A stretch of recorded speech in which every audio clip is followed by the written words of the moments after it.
هل الجريمة الكاملة موجودة فعلا؟ طب وهل ممكن القاتل يعيش حياته بالطول وبالعرض؟ ياكل ويشرب ويتجوز ويخلف وهو شايل على كتافه وزر روح بريئة قتلها بدم بارد؟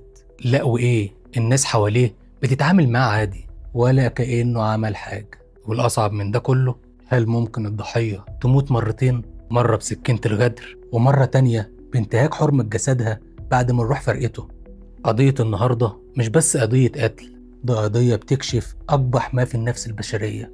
قضية اتأيدت ضد مجهول، 7 سنين بحالها، 7 سنين والقاتل ماشي وسط الناس بيسلم عليهم وبيضحك في وشوشهم، ويمكن كمان كان بيقعد معاهم على القهوة وبيسمع حكايات الناس عن الجريمة البشعة اللي هو نفسه بطلها، وهو من جواه بيضحك ضحكة شيطان وبيقول لنفسه أنا الذكي اللي محدش هيقدر يوصله. لكن زي ما بنقول دايما، مفيش جريمة كاملة، واللسان هو اللي دايما بيخون صاحبه.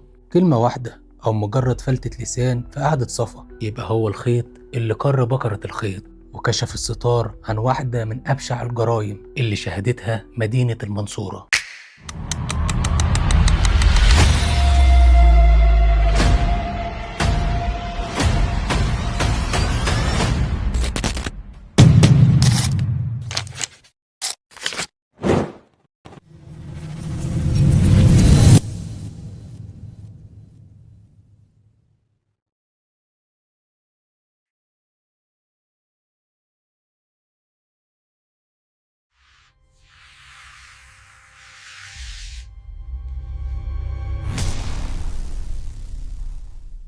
في يوم 15 أكتوبر سنة 2015 في منطقة مساكن الجلاء في حي أول المنصورة، في بلاغ بيوصل لمديرية أمن الداخلية بالعثور على جثة السيدة داخل شقتها. الضحية اسمها أسماء، ست في أوائل الأربعينات من عمرها. الناس في المنطقة كانوا عارفينها بلقب العانس أو الست اللي عايشة لوحدها، وده ببساطة لأن أسماء كانت عايشة في الشقة لوحدها بعد وفاة أبوها وأمها، وكانت ست في حالها انطوائية وملهاش اختلاط بحد، ويا دوب بتخرج تجيب طلباتها وبترجع. البلاغ كان صدمة للجيران لأن العمارة هادية ومحدش سمع صوت استغاثة ولا صريخ، ولما المباحث وصلت ودخلت الشقة لقوا أسماء مدبوحة ومطعونة 3 طعنات نافذة في البطن ومضروبة ضربات وحشية على راسها بآلة تقيلة لدرجة إن ملامحها كانت شبه ضايعة. والأفظع من ده كله إن الطب الشرعي لما جه وفحص الجثة اكتشف إن أسماء تم الاعتداء عليها جنسيا، لكن المفاجأة إن الاعتداء ده حصل بعد الوفاة. يعني القاتل مش بس قتلها، ده كمان انتهك حرمة الموت وجسدها بعد ما الروح راحت لخالقها، وسرق مدخراتها المالية البسيطة وشوية حاجات من الشقة وهرب. أما عن تحريات المباحث وقتها فقلبت الدنيا.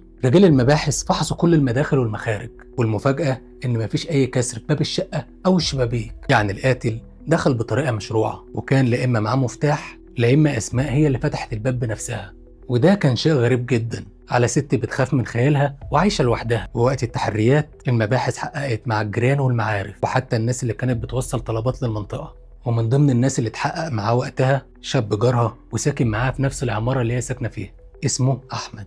وأحمد ده شاب بيشتغل في قهوة، وأنكر تماما معرفته بأي حاجة، وقال إنه كان في بيته وقت الجريمة، وبما إن ما كانش فيه دليل ملموس ضده ومفيش كاميرات مراقبة وقتها علشان ترصد أي حاجة، النيابة اضطرت في النهاية بعد شهور من البحث والتحري إنها تأيد الجريمة ضد مجهول، واتقفلت القضية واتحطت في الإدراج، وأسماء اتدفنت وسرها اندفن معاها، أو ده اللي كنا فاكرينه، لأن حق الدم ما بيموتش. وعلشان نعرف الجريمة دي إزاي حصلت وإيه الدافع الشيطاني اللي يخلي بني آدم يعمل كده، لازم نرجع بالزمن ونعيش مع أسماء أيامها الأخيرة ونشوف الوحش اللي قتلها كان بيراقبها إزاي.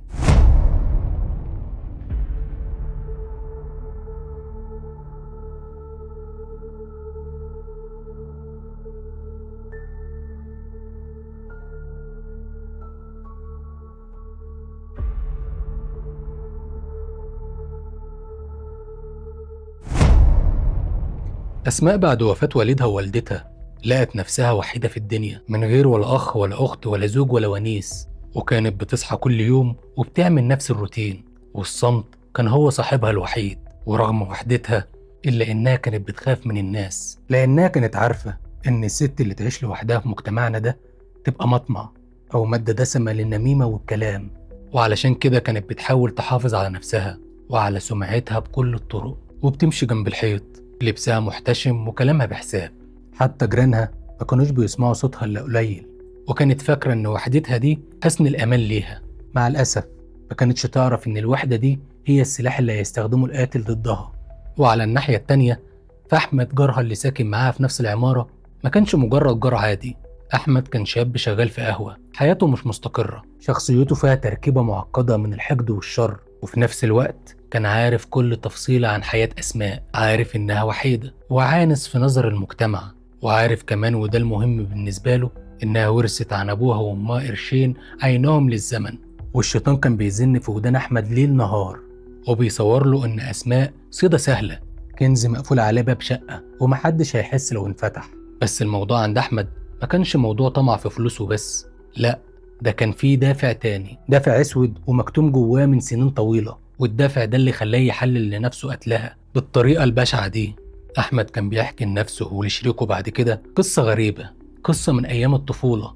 كان بيدعي إن هو لما كان صغير كان بياخد دروس خصوصية عند والد أسماء الله يرحمه في نفس الشقة دي، وبيقول إن في مرة لمح والد أسماء بيتحرش بوالدته بعد الدرس وبيحاول يضايقها، والمشهد ده على حسب كلامه انحفر في ذاكرته وما قدرش ينساه، وكبر معاه الغل والكره للعيلة دي. ولأن والدته وقتها خافت تتكلم علشان ما يحصلش أي مشكلة فسكتت، وهو كمان سكت، لكن النار فضلت قايدة جواه. ولما الأب مات والأم ماتت ما تبقاش من ريحة العيلة دي غير أسماء، وقرر انتقامه من الأب يكون في بنته، وده يعتبر انتقام خسيس منه لأنه هياخد شرفها وياخد فلوسها وينهي حياتها، وكأنه بيصفي حساب قديم في خياله المريض، أو حتى لو كان حقيقي فأسماء ملهاش أي ذنب فيه. لكن المجرم دايما بيدور على مبرر علشان يريح بيه ضميره الميت. لكن أحمد ما كانش هيقدر ينفذ الجريمة دي لوحده، وكان محتاج حد يشاركه ويراقب له الطريق ويشجعه على اللي هيعمله. فلجأ لصاحبه كريم، شاب زيه وبيشتغل في قهوة ومن سكان طلخة. وكريم ده كان شخصية ضعيفة بيمشي ورا أحمد ومبهور بيه. ولما أحمد عرض عليه الفكرة وزغلل عينه بالفلوس اللي مركونة عند أسماء، كريم وافق وبدأوا يخططوا للجريمة. والخطة ما كانتش وليدة اللحظة، دول فضلوا يراقبوا أسماء فترة طويلة وحفظوا مواعيد دخولها وخروجها، وعرفوا إنها بتخرج تشتري طلبات البيت في وقت معين وبترجع على طول. وقرروا إن التنفيذ يكون في لحظة دخولها للشقة علشان يضمنوا إن الباب يتفتح من غير كسر ومن غير أي شوشرة. وفي الفترة دي كان أحمد بيعيش صراع نفسي كداب، وكان بيحاول يقنع نفسه إنه بطل وإنه بياخد حقه. وكان بيشوف أسماء وهي ماشية في الشارع منحنية ومكسورة، وبدل ما يصعب عليه حالها كان بيشوفها فريسة لازم تندبح. والكره كان عميه. في يوم 15 أكتوبر سنة 2015 قرروا إن دي تكون ليلة التنفيذ. أحمد وكريم اتقابلوا على القهوة ورسموا الخطة النهائية. وأحمد قال لكريم الليلة دي هخلص طار أمي وهنعيش من خير الست دي، وهي كده كده عايشة ميتة، احنا بس هنسرع موتها. ومشوا في اتجاه مساكن الجلاء والشر بيطل من عينيهم، وفضلوا مستنيين اللحظة اللي أسماء هترجع فيها لبيتها.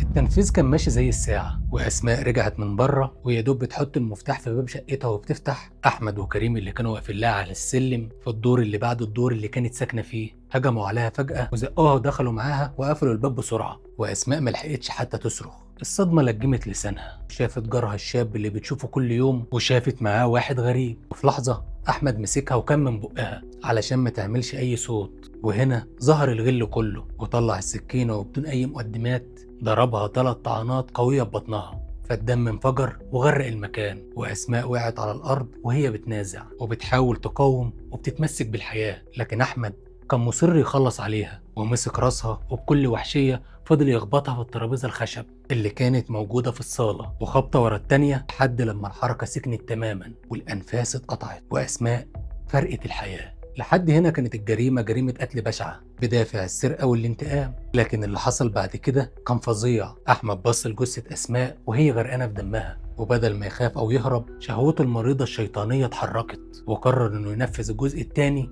من انتقامه أو من هوسه. أحمد جرد الجثة من ملابسها واعتدى عليها جنسيا، وكريم صاحبه كان بيلم الفلوس والحاجات الخفيفة من الشقة. وبعد ما أحمد خلص جريمته المزدوجة قام منظف نفسه، وهو وصاحبه أخدوا الفلوس اللي لقوها ولموا أدوات الجريمة ومسحوا أي بصمات واضحة ليهم، وخرجوا من الشقة بهدوء تام. وبعدها قفلوا الباب وراهم وسابوا أسماء، لكن وهي جثة. التحقيقات في 2015 زي ما قلنا وصلت لطريق مسدود، وده لأن أحمد كان ذكي جدا ومحظوظ، ولما المباحث سألته وقتها كان ثابت انفعاليا بشكل رهيب، وأنكر أي صلة ليه بالجريمة، وقال إن ما خرجش من بيته، وفي نفس الوقت محدش شافه طالع ولا نازل مع أسماء. وبما إن مفيش كسر ومفيش شهود ومفيش كاميرات، ففلت باللي عمله والقضية اتحفظت، وأحمد وكريم عاشوا حياتهم عادي جدا. بس يا ترى عاشوا ازاي؟ أحمد عاش حياته بالطول وبالعرض، وكمل شغل في القهوة، وكان بيمشي في المنطقة ويبص على شقة أسماء ويضحك بسخرية وهو حاسس بانتصار مزيف. أما كريم فكمل حياته هو كمان، بس كان خايف إن السر ينكشف. لكن مع مرور سنة ورا التانية الخوف مات جواه، وهو وصاحبه اطمنوا إن الملف اتقفل للأبد. وأحمد وصل بيه الجبروت إنه كان بيقعد يحكي في عادات الكيف والمزاج عن مغامراته، وكان بيلمح إنه قلبه ميت، وإنه عمل حاجات محدش يقدر يعملها غيره. والثقة الزيادة دي كانت هي السم اللي سقى بيه نفسه، ونسي إن فيه عدالة إلهية بتسخر الأسباب علشان تكشف الحق. وفي أغسطس سنة 22، يعني بعد 7 سنين من الجريمة، أحمد كان قاعد مع واحد صاحبه في قعدة صفا ومزاج، ووسط الكلام والهزار وتحت تأثير المخدرات فلتت منه كلمة، وبدأ يتباهى ويلمح إنه هو اللي خلص على الست بتاعة الجلاء من سنين، وإنه أخد حقه تالت ومتلت، ولأن صاحبه اللي كان قاعد معاه مش مجرم زيه، أو يمكن يخاف على نفسه وما قدرش يسكت، وقرر إنه يوصل المعلومة دي للمباحث. وفعلا الكلام وصل لرئيس المباحث. وعلشان نفهم قيمة اللي حصل في 2022 فلازم نفهم الأول ليه التحقيق فشل في 2015، وليه القضية دي كانت كابوس لكل ضابط اشتغل عليها وقتها.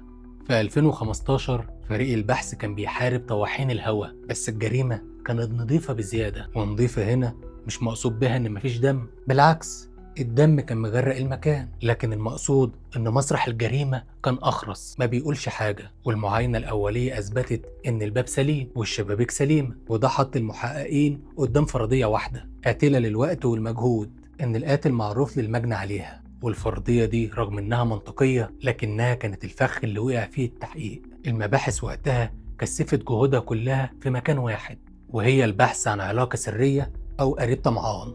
وفريق البحث وقتها فحص سجل مكالمات أسماء لشهور قبل الواقعة، ومع الأسف ملقوش ولا رقم غريب ولا مكالمة مشبوهة ولا حتى رسالة. وأسماء حياتها كان الكتاب مفتوح وفاضي، لدرجة إنهم شكوا في عمال الدليفري ومحصلين الكهرباء والغاز، حتى في قرايبها من الدرجة الرابعة والخامسة، وكل دول اتجابوا واتعمل عنهم تحريات وكلهم طلعوا نضاف. أما بالنسبة لأحمد وشريكه فنجاحهم في إنهم يخرجوا من القضية وقتها ما كانش صدفة، ده كان نتيجة ثبات انفعالي مرعب، ولأنهم كمان كانوا خارج دايرة الشك المنطقي. وفي نظر المباحث أحمد كان جار شاب صغير وشغال في قهوة، يعني عيل غلبان. ولما سألوه في 2015 جاوب ببرود أعصاب وقال: أنا كنت نايم يا بيه وصحيت على صوت السرينة. ووقت كلامه ما كانش فيه ارتباك، مفيش تضارب في الأقوال، والأهم من ده مفيش دافع ظاهر يخلي عيل زي ده يقتل ست عايشة لوحدها، إلا لو كان حرام ومحترف. والتحريات قالت إن سجله نضيف، فتم استبعاده زيه زي باقي السكان بتوع العمارة. ومع غياب البصمات لأن المجرمين كانوا لابسين جوانتيات، وغياب الشهود لأن الوقت كان متأخر والشارع كان فاضي، فالقضية وصلت لحيطة سد واتحفظت ضد مجهول، وبقى ملف عليه تراب في أرشيف الاسم. لكن في 2022 ولما المعلومة اللي قالها أحمد وصلت لرئيس المباحث فالوضع اختلف تماما. والمرة دي المباحث ما كانتش بتدور على الفاعل، هي عارف خلاص الفاعل بس ناقصها الدليل. وهنا بدأت حرب الأعصاب. رئيس فريق البحث الجديد كان مخضرم شوية، وفهم إن القبض على أحمد وكريم فورا ممكن يبوظ القضية، لأنهم ممكن ينكروا، والكلام اللي اتقال في قعدة المخدرات يعتبر كلام مرسل وملهوش وزن قانوني قوي. لو المتهم أنكره قدام النيابة وقال أنا كنت بهزر، وعلشان كده اتحطت خطة للمتهمين علشان يتقبض عليهم وهم بيعترفوا. والخطة بدأت بفرض مراقبة سرية على أحمد وكريم لمدة أسبوع كامل. المباحث كانت عايزة ترصد أي تحركات غريبة أو اتصالات ما بينهم، وخصوصا لما الكلام بدأ ينتشر في المنطقة على إن المباحث فتحت الدفاتر القديمة. وفي الفترة دي العيون كانت عليهم 24 ساعة، واترصد توتر أحمد وعاداته اللي قلت على القهوة، وكمان نظراته المريبة على أي عربية بتدخل الشارع. والمراقبة كانت زي محاصرة فار في المصيدة، وفضلت مستمرة لحد لما أحمد اتمسك. ومكالمة تليفونية تم رصدها ما بين أحمد وكريم، وكان الكلام فيها مش واضح بشكل كامل، بس نبرة الصوت كان كلها رعب. وأحمد قال لكريم ما تتكلمش مع حد، الموضوع مات وشبع موت، فما تفتحش على نفسك فتحة. الكلام ده كان تذكرة الذهاب لغرفة التحقيق وتأكيد إن المعلومة صحيحة 100%. ولما ساعة الصفر اتحددت بدقة، قوة أمنية اتقسمت لمجموعتين واتحركوا في وقت واحد. مجموعة راحت على القهوة وجابت أحمد، ومجموعة تانية راحت طلخة وجابت كريم، وده علشان يضمنوا إن محدش فيهم يقدر يهرب أو يبلغ التاني. وفي الاسم اتعمل عليهم حفلة استقبال نفسية جدا ومدروسة، واتفصلوا عن بعض تماما. كل واحد فيهم اتحط في أوضة وبقى ممنوع إنهم يشوفوا بعض أو يسمعوا بعض. المحقق ابتدى مع أحمد، لكن ما بدأش بالزعيق ولا بالاتهام المباشر، بالعكس ده قعد معاه بهدوء وقدم له سجارة وسأله أسئلة عادية عن شغله وحياته، سابه يهدى ويفتكر إنه استدعاء طبيعي زي اللي حصل في 2015. وفجأة وبدون أي مقدمات المحقق رمى قنبلة على الترابيزة، طلع ملف القضية القديمة وطلع صورة أسماء وهي مقتولة وحطها قدام أحمد، وقال له كلام مفاجئ: صاحبك كريم حكى لنا كل حاجة يا أحمد، وقال لنا إنك أنت اللي دخلت الأول، وإنك أنت اللي ضربت، وإنت اللي عملت العملة السوداء بعد ما ماتت. يعني من الآخر كده صاحبك كريم باعك علشان يلبس قضية سرقة وبس ويشيلك أنت الإعدام. والجملة دي كانت الفخ النفسي المظبوط. وأحمد عينيه وسعت والعرق بدأ ينزل من جبينه زي المطر، وبخوف بص للمحقق وقال له: كريم كداب يا باشا، أنا ما عملتش حاجة. فالمحقق بذكاء رد عليه وقال له: كداب إزاي؟ ده وصف لينا شكل السكينة، ووصف لينا مكان الفلوس، ووصف لينا حاجات ما يعرفهاش غير اللي كان موجود جوه الشقة، وانت لو سكت هتشيل الشيلة لوحدك، فأحسن لك اتكلم وقول الحقيقة، يمكن القاضي يرأف بيك. أحمد في اللحظة دي عقله وقف، تخيل إن صاحبه فعلا غدر بيه، وإن حبل المشنقة بقى حوالين رقبته هو وبس، والانهيار كان سريع. ومعاه أحمد بدأ يصرخ ويقول: هو اللي وزني، هو اللي قال لي إن الست دي معاها ملايين، وهو اللي مسكها معايا. وبدأ يسرد التفاصيل، واللي قاله مش بس كان اعتراف، ده كان تفريغ لحمل تقيل شايله بقاله 7 سنين. وبعد كده حكى تفاصيل دقيقة عن مكان الطعنات وعن المبلغ المسروق بالمليم، وتفاصيل عن الاعتداء، والتفاصيل دي تطابقت بنسبة 100% مع التقرير الطبي الشرعي. وفي الأوضة التانية نفس اللعبة اتعملت على كريم، واتقال له إن أحمد اعترف عليه وإنه لبسه التهمة كلها. فكريم اللي شخصيته أضعف انهار أسرع واعترف هو كمان، وهكذا الخيوط كلها اتقابلت والاعترافات كملت بعضها، وما بقاش في مجال للإنكار. والمباحث كانت رجالتها عباقرة، إنهم قدروا يحولوا كلمة في قعدة مزاج لدليل مادي واعتراف موثق قانونا، وبسببه المتهمين راحوا للنيابة، والنيابة اصطحبت المتهمين لتمثيل الجريمة في نفس الشقة.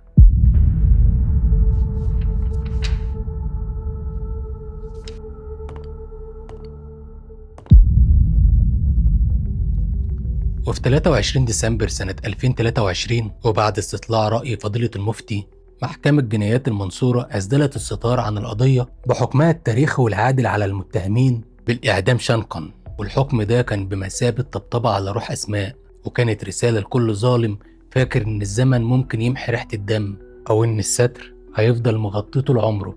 وهنا بنرجع نسأل نفسنا سؤال: هل إحساسنا بالأمان في بيوتنا ده إحساس حقيقي، ولا ممكن يكون الوحش ساكن في الشقة اللي جنبنا وبيبتسم لنا الصبح وبيسن سكينته بالليل؟ الإجابة متروكة ليكم، بس الأكيد إن مفيش دم بيضيع ومفيش سر بيفضل مدفون للأبد. في النهاية اتأكد إن مفيش حاجة اسمها جريمة كاملة، وإن حبل الكذب مهما طال قصير، وإن ربنا سبحانه وتعالى بيمهل الظالم علشان يزيد في طغيانه، لكن ما بيسيبش. والدم له حرمة عند الخالق ما تضيعش مهما مر الزمن. واللي فاكر إنه هرب من عدالة الأرض مش هيهرب من عدالة السماء. ولسان الظالم ممكن أوي يخونه، وكلامه يبقى جندي من جنود الحق. خد بالك من اللي حواليك، ادي الأمان للي حواليك لكن بحساب، ولو ما خونتش اللي حواليك فعلى الأقل حرص منهم، وخلي عينك في وسط راسك، لأننا بقينا في زمن صعب.